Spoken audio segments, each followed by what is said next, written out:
그 무렵에 마리아가 일어나 서둘러 유대 산골에 있는 한 동네로 가서 사가랴의 집에 들어가 엘리사벳에게 문안하였다. 엘리사벳이 마리아의 인사말을 들었을 때 아이가 그의 뱃속에서 뛰놀았다. 엘리사벳이 성령으로 충만해서 큰 소리로 외쳐 말하였다. 그대는 여자들 가운데에서 복을 받았고 그대의 태중의 아이도 복을 받았습니다. 내 주님의 어머니께서 내게 오시다니 이것이 어찌된 일입니까? 보십시오. 그대의 인사말이 내 귀에 들어왔을 때 내 태중의 아이가 기뻐서 뛰놀았습니다. 주께서 하신 말씀이 이루어질 줄 믿은 여자는 행복합니다. 그리하여 마리아가 말하였다. 내 영혼이 주님을 찬양하며 내 마음이 내 구주 하나님을 좋아함은 그가 이 여종의 비천함을 보살펴 주셨기 때문입니다. 이제부터는 모든 세대가 나를 행복하다 할 것입니다. 힘센 분이 나에게 큰 일을 하셨기 때문입니다. 그의 이름은 거룩하고 그의 자비하심은 그를 두려워하는 사람들에게 대대로 있을 것입니다. 그는 그 팔로 권능을 행하시고 마음이 교만한 사람들을 흩으셨으니 제왕들을 왕좌에서 끌어내리시고 비천한 사람을 높이셨습니다. 줄인 사람들을 좋은 것으로 배부르게 하시고 부한 사람들을 빈손으로 떠나 보내셨습니다. 그는 자비를 기억하셔서 자기의 종 이스라엘을 도우셨습니다. 우리 조상들에게 말씀하신 대로 그 자비는 아브라함과 그 자손에게 영원토록 있을 것입니다. 하나님의 말씀입니다. 하나님께서 하나님을 두려워하는 자들에게 자비를 베푸신다고 하셨고 높은 자를 낮추시고 낮은 이를 높이시는 하나님을 이제 마리아가 찬송하고 있습니다. 자신의 그 비천함을 돌아오신 하나님을 찬양하면서 그 하나님을 자기가 좋아한다고 말합니다. 이 찬양한다는 말은 이제 본래 영어로는 magnify, 이제 크게 이제 한다는 뜻입니다. 하나님께서 그렇게 문자 그대로 가난하고 낮은 이들에게만 자비로우신가? 물론 그렇지는 않으시죠. 하나님께서 부한 자들 또 권력을 지닌 사람들에게도 물론 자비로우십니다. 하나님께서 그들에게 자비를 베푸실 때 그 자비를 입으면 힘 있고 돈이 있는 사람들은 돈과 힘을 섬기는 데서 자유로워지게 됩니다.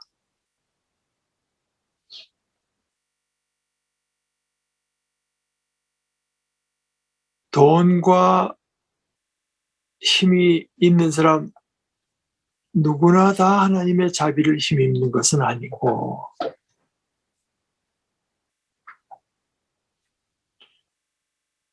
하나님을 섬기는 사람,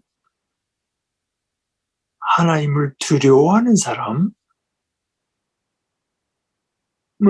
하나님의 자비를 힘입게 되죠. 대표적인 예가 누가복음에 바로 나오는 삭개오 아니겠습니까? 돈과 힘이 있는 사람 모두가 다 자유로워지는 것은 아니고 또 없다고 해서 물론 하나님의 자비를 자동적으로 입게 되는 것도 아니겠죠.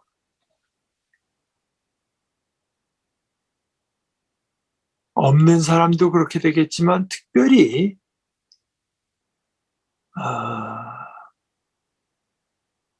힘과 돈을 지닐 채 있는 데서 지나쳐서 그 힘과 돈이라고 하는 것을 오히려 하나님보다도 더 확실한 인용보호를 붙여서 말하자면 참신, 진짜 신으로 여겨서 그것을 자나깨나 애지중지하고 그것이 자기에게서 혹 떠나갈까 전전긍긍하면서 늘 두려워하는 데서 벗어나지 못하는 사람들도 있습니다. 많습니다. 그들이 잘못 보고 잘못 생각하고 잘못 믿은 것은 그 대상이 돈과 힘이 아닌 것 같아요. 돈에 대해서, 힘에 대해서 잘못 보고 잘못 생각하고 잘못 믿은 것도 물론 있겠지만 그것보다 더 근본적으로 그들이 잘못 보고 잘못 생각하고 잘못 믿은 것은 오히려 하나님께 대해서입니다.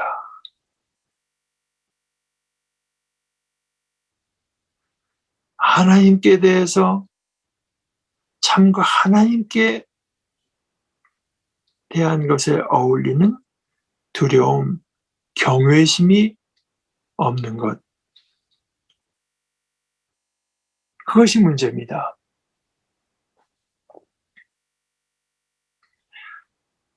마음속 생각이 교만한 자를 흩으신다고 했는데요.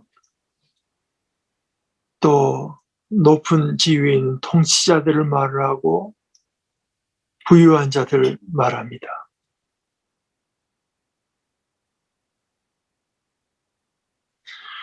여튼 세속적인 권력이나 돈뿐만 아니라 똑같은 것이 종교에서도 일어납니다.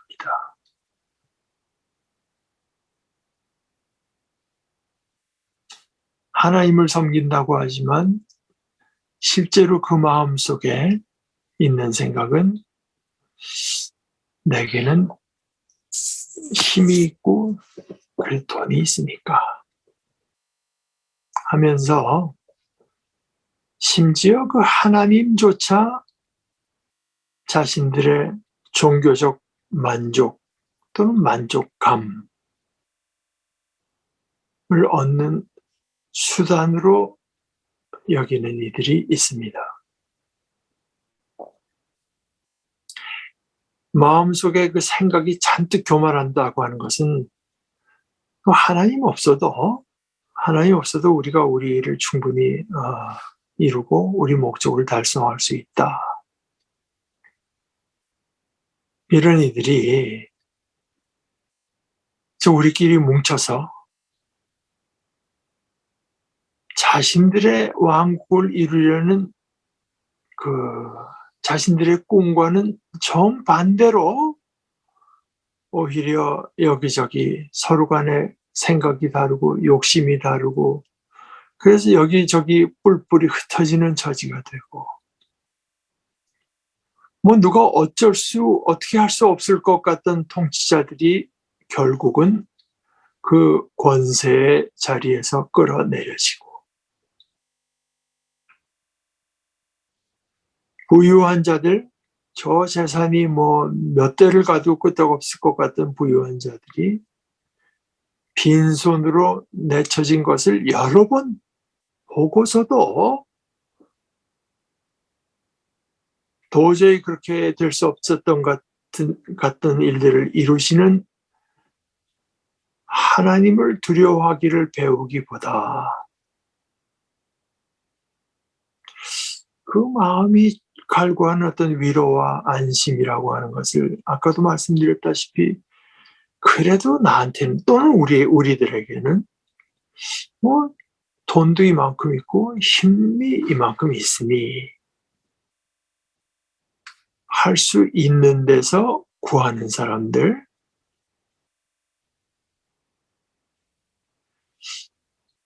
하나님의 것인 자기 자신, 천하보다도 더 귀한 자기 자신이 손상받는 것보다도 자기 손에 들어온 돈과 힘을 놓치는 그것을 더 두려워하는 사람들.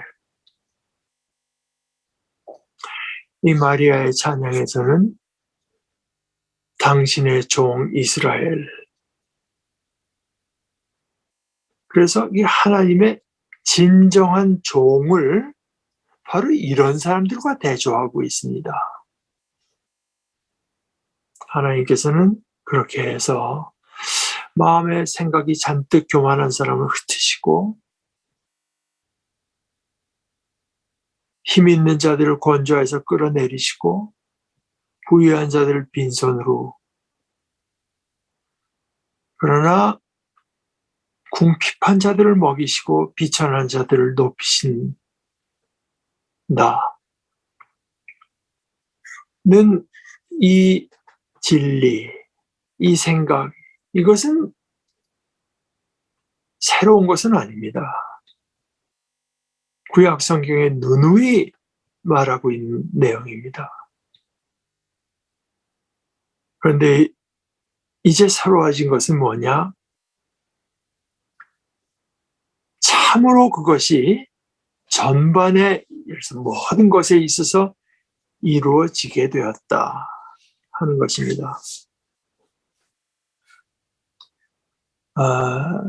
의사들의 모임 가운데 인의협의라는 거, 인도주의를 실천하는 의사협의회, 이걸 처음 이제 창립하신 홍창희 선생님 말씀이, 인도주의에 반대하는 의사가 있겠느냐?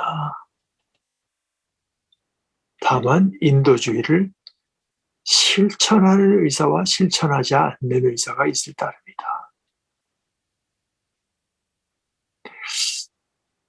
우리 자신으로 돌아와서 생각해 보면 많은 경우에 우리는 어떤 것을 실제로 우리 몸으로 행하는 것을, 거기에 대해서 여러 번 많은 말을 하는 것으로 때우려는 경향이 있습니다. 그렇지 않습니까? 때울 수 있다고 생각하고요.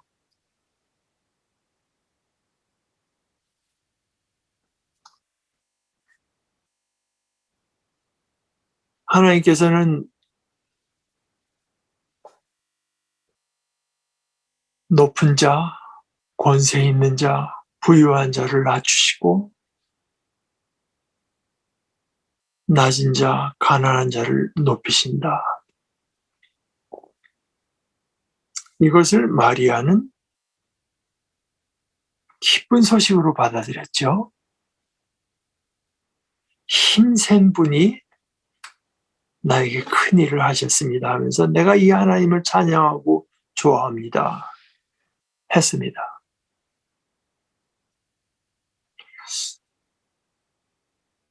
우리가 이 진리를 모든 면에서 믿고 생각하고 그것으로 위로를 받을 수 있겠는데, 저는 작년 초서부터 지금 한 2년째 지속되고 있는 이 코로나 바이러스의 시절에도 우리가 이 진리를 한번 다시 새겨봐야 될 것이 아닌가 생각합니다. 사실 인간 중에 가난하지 않은 이가 어디 있고 낮지 않은 이가 어디 있겠습니까? 특별히 하나님께서 우리를 어떤 존재, 어떻게 귀한 존재, 하나님의 형상대로 만드셔서 온 피조물을 우리 인간들을 통해서 하나님의 영광으로 드리시려는 그런 존재로 만드신 것을 생각해 본다면 거기에 비해서 지금 우리의 처지라고 하는 것이 얼마나 비천하고 얼마나 거기에 예외가 누가 있겠습니까?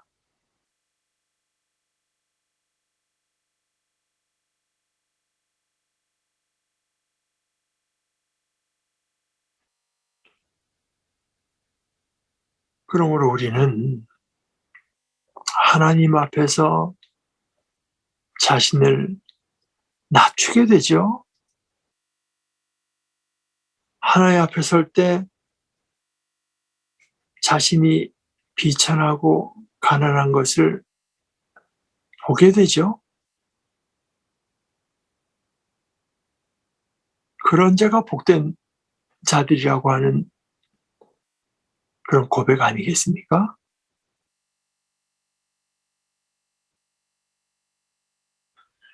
이렇게 우리 모두가 어쩔 줄 몰라 할 때, 우리 인간이 가진 최고의 어떤 기술, 과학을 가지고서도 잘 전혀 벗어날 길이, 쉽게 벗어날 길이 보이지 않을 때,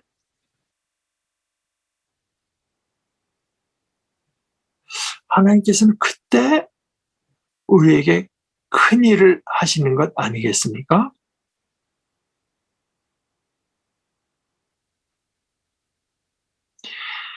이 코로나의 때 성탄절에도 분위기가 안 나고 이런 생각을 할 것이 아니라 바로 이때야말로 낮은 자를 위로하시고 높이시는 우리 주님께서 오신 것이 우리에게 얼마나 참된 기쁜 소식인지를 되새기고 기쁨을 회복할 때가 아니겠는가. 또 그에 맞춰서 우리의 삶이 말입니다. 하나님께서 전혀 우리 눈에 보이지 않는 어떤 길을 통해서도 하나님의 일을 하시는 분, 힘센 분, 큰 일을 이루시는 분, 선한 일을 이루시는 분, 것을 믿으면서 그 하나님께 순종하기를 힘쓰는 것이 옳지 않겠는가.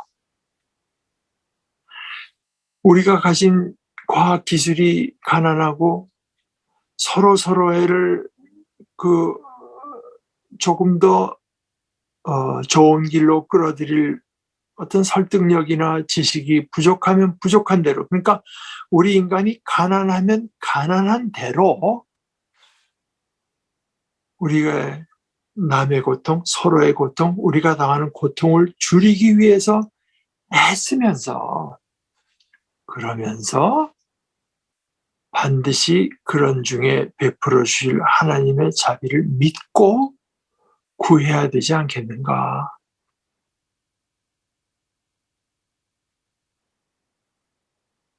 이때도 역시 힘을 추구하고 돈을 추구하고 다른 나라가 우리나라보다 더 앞설까 봐, 그 주도권을 쥐게 될까 봐, 이 일이 이렇게 가면은 내가 정치적인 권력을 놓칠까 봐서 전전긍긍하는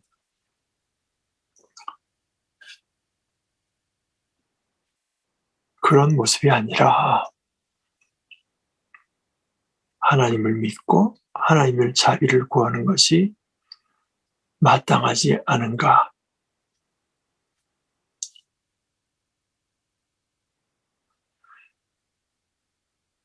하나님께 대한 두려움을 품는다는 것은 돈이나 어떤 권력이나 내가 가지고 있는 어떤 연줄 같은 것보다 더 든든한 하나님의 은혜의 반석에 내가 서겠노라. 흔들릴 수밖에 없는 그런 것 위에 서는 것이 아니라 하나님의 은혜의 반석 위에 서고, 보이지 않는 하나님의 무한한 자비의 바다에 나 자신의 존재를 내어 맡기는 것입니다.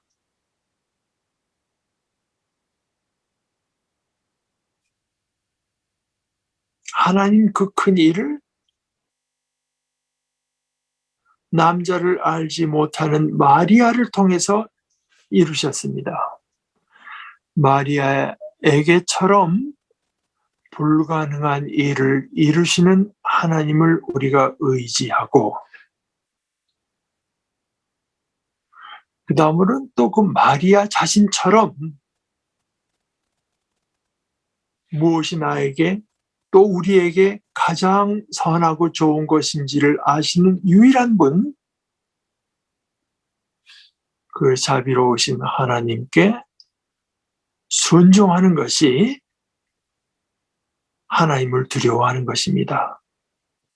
그 하나님을 두려워하는 자들에게 하나님의 자비가 대대로, 아니 영원토록 미칩니다. 하나님께서는 두고 그 일을 행하여 오셨습니다. 힘센 분 하나님께서는 이제 예수 그리스도를 통해서 그 일을 온전히 이루십니다.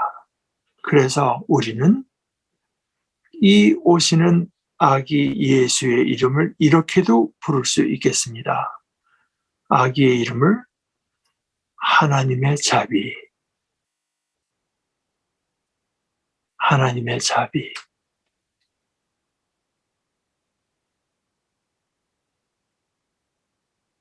우리 함께 하나님의 자비로 오시는 이분으로 인해서 기뻐하십시다.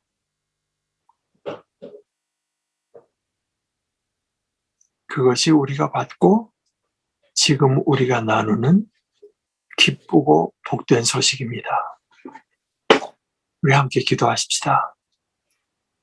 하나님, 우리 아버지께서는 아버지를 두려워하는 영혼들, 아버지를 경외하는 영혼들에게 자비를 베푸시되 영원히 베푸시는 것을 우리는 우리 주님을 보면서 알게 된 것을 감사합니다. 어떤 경우에도 하나님께서는 선한 일을 이루시는 전능하신 분인 것을 저희들이 믿고, 저희들이 당하는 작은 어려움 가운데서도 기쁨으로 이 일을 견디며 아버지께 순종하여 서로 서로를 돌보는 아름다운 모습을 저희들에게 허락하여 주시옵소서. 예수님의 이름으로 기도합니다. 아멘.